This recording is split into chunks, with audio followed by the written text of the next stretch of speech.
And hello, Merry Christmas, everybody. And this is that time of the year where I do my best and worst of list of movies that I personally saw, whether I saw them on DVD, whether I saw them at the movie theaters, on demand, and so forth. Okay? And I got a list of movies. I'm doing 14 best movies because there were so many movies that I saw this year. I got to say, there was probably more better. I would say good movies this year than there is a worst of list, which I'm going to be doing right after this, of course. The list that you guys like. So, okay, the first movie I'm going to be talking about is Annabelle Creation. This movie comes at number 14. Annabelle Creation, and not every prequel works, and not every movie of this genre actually works with me because, like I said, I wasn't expecting a whole lot. I thought this movie was going to be a total it was gonna be a total disappointment, but I was pleasantly surprised. It was scary, and it has some characters that you could actually get behind because the three leads of this movie were actually really good, and there was actually a lot of suspense going on before you actually got. There were some jump scares because we live in an age where jump scares are it. Jump scares are what movie studios are looking for most of the time, anyways. So Annabelle Creation had a combination of that, and the story really goes back to the beginning of what Annabelle has. I'm sorry, where Annabelle has the. I'm gonna give you guys. Whoever seen this movie, you guys know that Annabelle starts at the beginning, where the little girl that we see in Annabelle, who's actually older, who commits the crime, who murders a couple, is actually who adopted her. This is what this movie Annabelle Creation was about. It was actually goes back to the very beginning, and I really liked the story, the consistency, and I think the pacing was really good on this movie. And I had a really great time. It was a packed house, a lot of people there when I went to go see it. And there was a lot of people screaming. And this movie really, in an age where horror movies are really not good, I gotta say that this pre-equal really delivered because Annabelle was just something, it was a big disappointment, and just a really forgettable movie that you probably already seen. This movie's the same thing. So, but I give this movie a number 14 on my spot. Okay, number 13. Coming in at number 13, we got Ghost in the Shell with Scarlett Johansson, based on the comics, on the Japanese comics. This movie, the reason it gets a number 13 spot on my list simply because the visuals, it's visually stunning. The story, you actually do feel sorry. You want these characters to succeed in their mission because basically Scarlett Johansson is a robot or an android on this film, and she really embodies what you need to embody for a role like this. Basically, she has almost no emotion, almost no. I'm not saying she didn't have any personality for the role because she's definitely always, up to the task of doing these types of films. But she definitely fits what this studio was looking for, and Ghost in the Shell, visually stunning. And the cinematography was beautiful on this movie. The colors, I definitely like the way they used the lighting, the colors, and that's why. And the actions, and especially some of the action scenes on this movie, they were really, really carefully planned out. They really thought about what they were going for. So I give Ghost in the Shell and Scarlett Johansson a number 13. Now coming up at number 12, we have the movie that you guys wanted to see, that everybody had their eye on, that everybody had like the biggest hopes. And the movie I'm talking about is Justice League. Okay, Justice League really it's a mixed reaction I got out of it because if you're whether you're a YouTube movie critic or you just a wannabe whatever, and you're carefully smart and how do you say it, very keen movie fans will point out some of the flaws in this movie. It's very choppy. I'm going to talk about the negatives real quick. It's very choppy and story inconsistency and a very weak villain in Steppenwolf. But other than that, I love the way the camaraderie between the League coming together. Batman and Wonder Woman really delivered on this movie to bring the team together, and you really kind of you really kind of get the notion that they are a team and they have to work together in this horrible situation that, and that has to do with the mother box. Three different mother boxes. Steppenwolf has to get them together so he can make a generic version of Apocalypse, which is the home of Darkseid and his whatever demons. So basically, this movie is a very good. The reason it gets a number 12 on my list because it is a great. Everybody was really good on this movie. I gotta say, all Cyborg, The Flash, Wonder Woman, Batman, Superman, Aquaman, and a lot of them did one-liners. A lot of them were very powerful, and yeah, Batman kind of seemed. A lot of people don't like Ben Affleck as Batman, but he did seem out of place in this movie.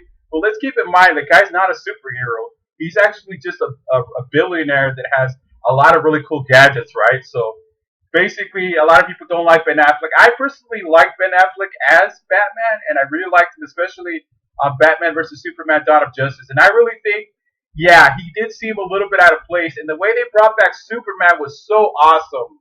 Henry Cavill, you definitely get two thumbs up from me because this is the Superman, the Man of Steel that we know and want to see on the big screen. So Superman comes back, brought back by the Mother Box, and he has a squabble with the Justice League, and it's so awesome. It blew me away. It was unexpected, and he basically had a brutal fight with Wonder Woman also, and he just like I said, the notion of Batman beating Superman when I saw Batman versus Dawn of Justice was just ridiculous, and this is why. This movie shows why. So when he says, "Do you plead?" That really blew me away. It was just this was a really big payback.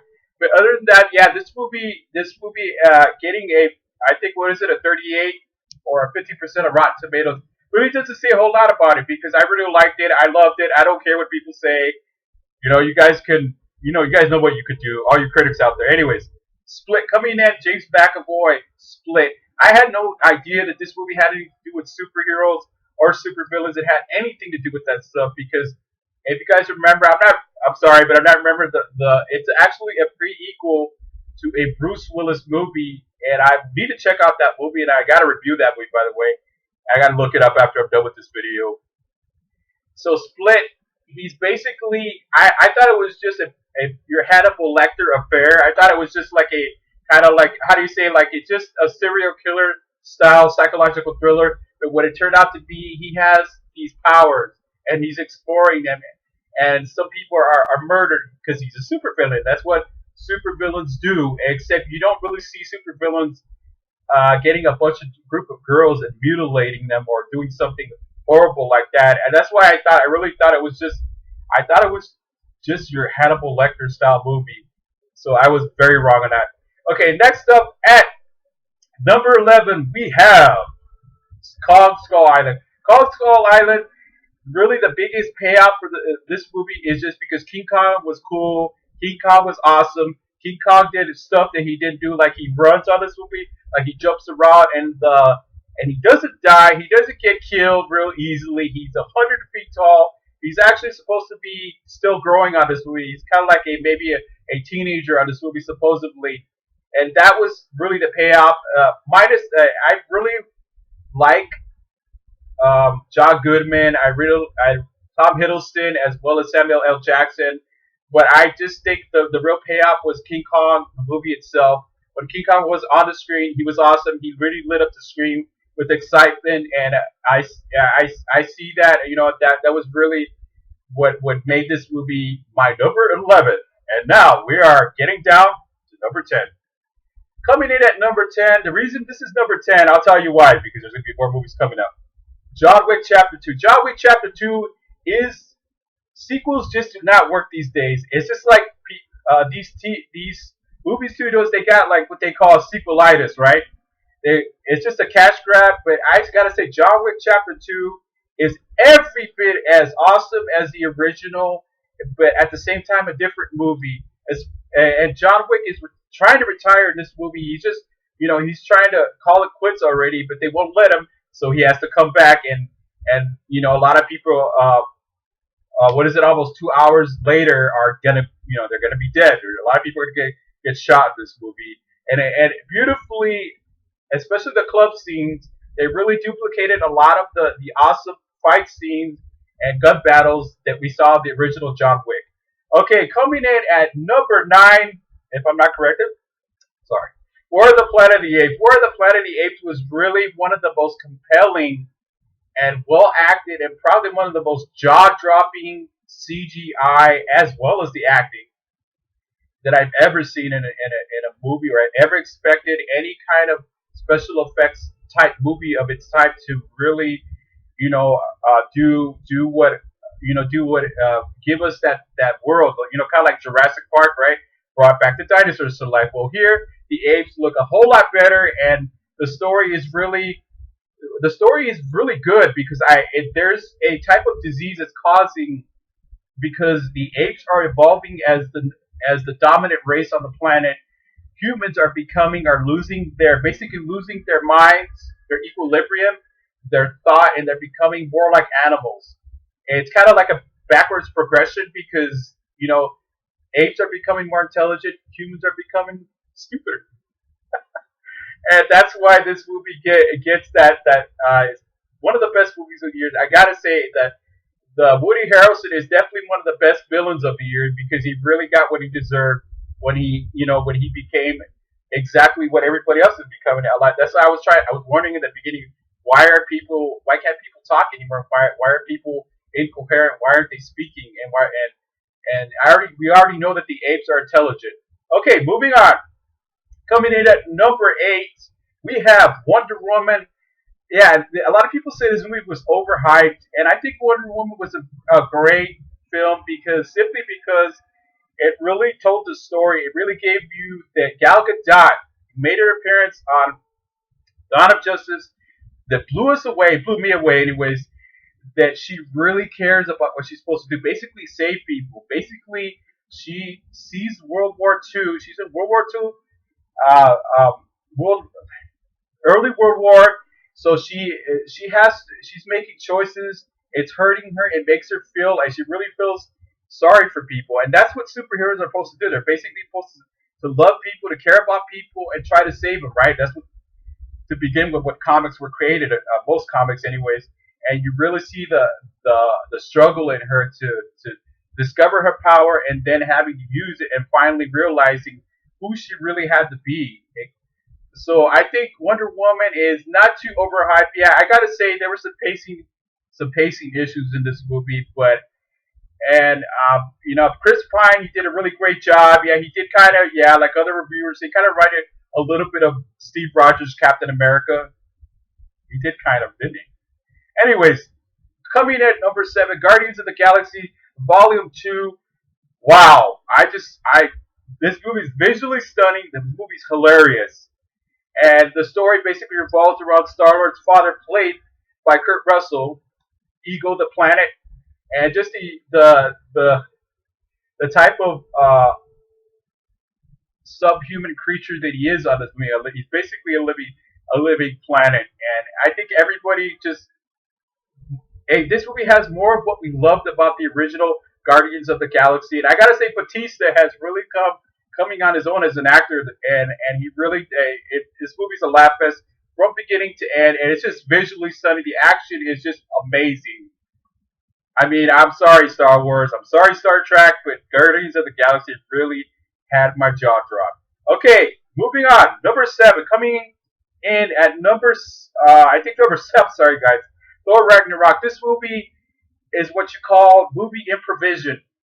I heard right before seeing this movie that the actors, including Chris Hemsworth, improvised on this movie. It's basically throwing in little things right at the top of your head and adding them onto the movie. And this movie is hilarious. It is visually stunning. It kind of reminds me of a He-Man in the Masters of the Universe meets Star Wars. And I gotta say, and the way they explored the camaraderie between the Incredible Hulk and Thor, and Valkyrie, that I gotta say that girl really did a very stand up job.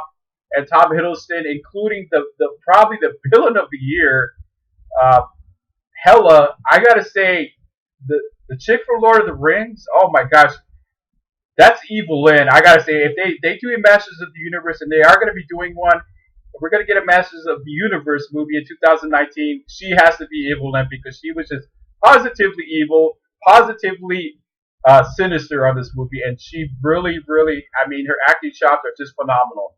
Okay, we are getting down to line. Okay, this is my final three best movies of the year. It was very hard for me to make up my mind what they should, which ones they should be. Okay, coming in. All right, coming in. I had to do this. At number three is Logan. I said it. Okay, I said it. Yeah, Logan. It is the movie that we wanted, the Wolverine movie that we needed, because the other two Wolverine movies were just a big disappointment. It is the type of movie, because of Deadpool, that opened the door for these types of grittier, darker movies that we have Logan. And Logan really is a fitting end to such a iconic comic book character, and Hugh Jackman's work would definitely, if he wants to be remembered for something for a Wolverine movie, Logan is the movie. Logan is the bar.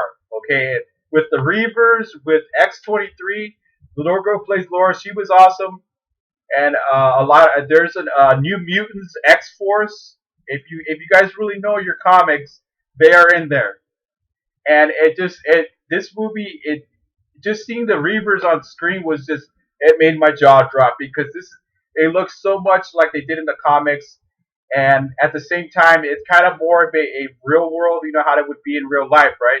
And I think Logan deserves the number three spot, because there are other two movies I saw earlier this year that really nailed it for me. I'm not kidding around. Okay, coming in number two, and this is no easy. This was not easy. Okay, I'm gonna go with Baby Driver.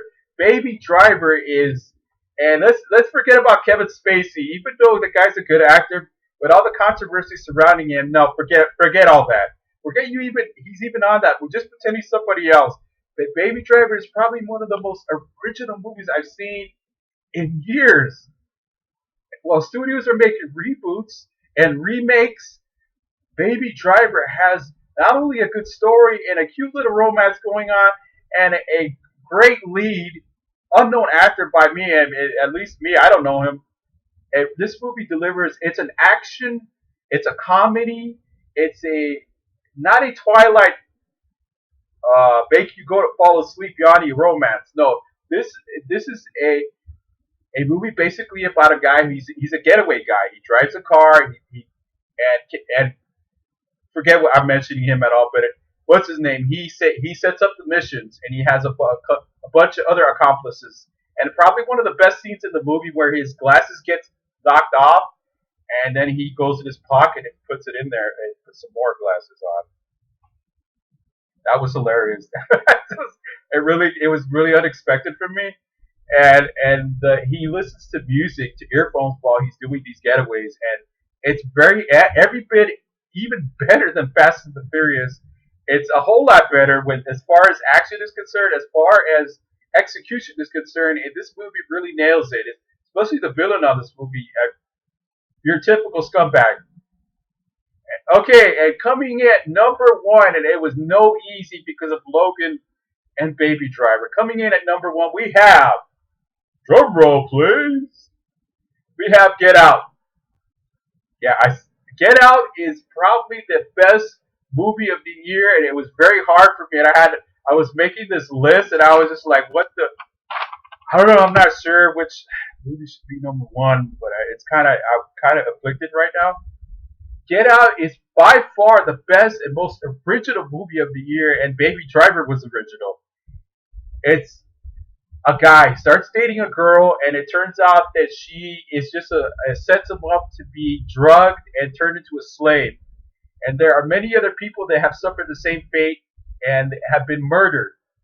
They've been experimented on, and basically a lot of these people are unknown by me. But I gotta say that this movie is definitely every bit as good as the trailer showed. Every bit as good as the reviews are showing.